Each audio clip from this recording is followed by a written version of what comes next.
This is that Stihl that I bought for $30.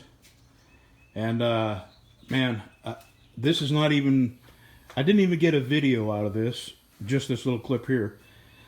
And the reason is, I took it apart and I took it out to my EPA approved special cleaning solvent tank. Gasoline. And cleaned it up.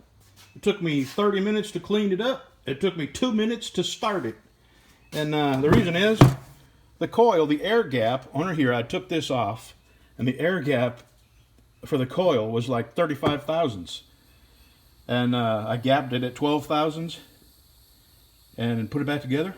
And second pull, the second pull it cranked right up. I'm just totally amazed that I'm into this for 30 bucks and it's ready to be sold.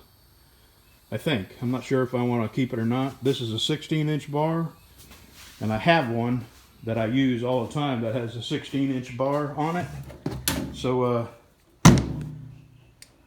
I don't need two 16-inch bars, so I think I'm going to sell this. And these are about 300 new, so I may ask 200 for it and take 175. So there you go. It's not even video worthy. Original bar, original steel chain.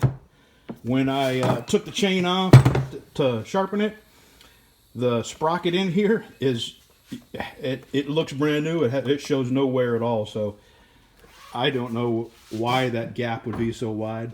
I guarantee you, if it ran, it didn't run well, which is my guess is that's why they set it on a 55-gallon drum underneath the awning and didn't do anything with it for a while.